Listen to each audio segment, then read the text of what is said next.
Hello everybody, Keith here again. I want a little bit of advice, if I may. This is my Miltonia Spectabilis, which I bought from Burnham's around a year ago. It's a division from one of their bigger plants, and it's grown very well. I don't know how well we can see this. Let me try and get it into a little bit more daylight.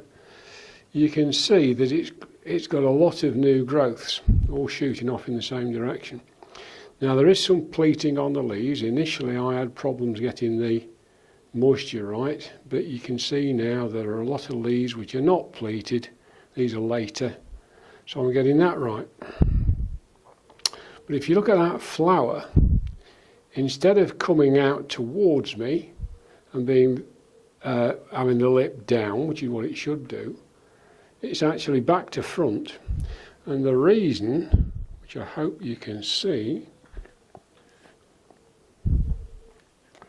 no, it's being a little awkward about focusing, but basically the stem holding the flower is twisted, and it was twisted because when it was forming and emerging, I know they're not leaves, but you know what I mean, these things which shield the bud on the end of the spike didn't separate properly, and I'm having this kind of issue with a number of my orchids.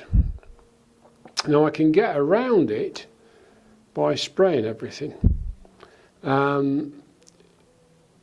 noticed it first with dendrobiums, but now I've noticed it with this one as well.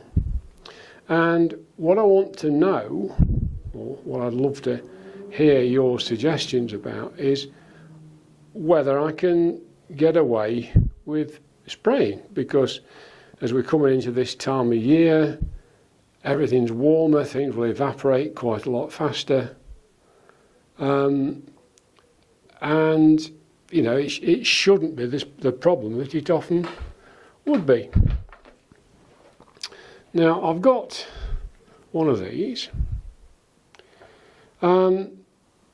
but it's difficult to get it to do a really good job. It's quite a big space that we're in. We use it, as you can see, as a conservatory as well. There's another load of plants over there, and my rack. So it's quite a big space. The problem with that thing is not so much that it can't do it, because if I close the door to the conservatory, turn the fan on in the roof and let this thing go, it will bring the moisture level up. Well, that's grand. The problem is I'm not convinced that the readings I'm getting, which are on this, and again I don't know how well you're going to see that, but that's a little thermometer and humidity, a hygrometer technically, which I've got as part of something else. Now I'm not convinced that that is actually is reading true. So I've actually ordered another hygrometer, but the problem with this is, yeah, it'll bring it up, but when I get above that thing indicating 42% at the moment, but anything like that now, I'll start to get water. Instead of it being taken up into the atmosphere, it ends up condensing all over the table.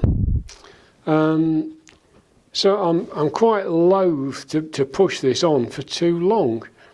So I would love some ideas from you guys as to whether, as I say, with the days warming up for the next few months, when things are starting to grow, when this is likely to be most of a problem, whether actually just spraying everything like mad whenever I get the opportunity is going to be adequate or not.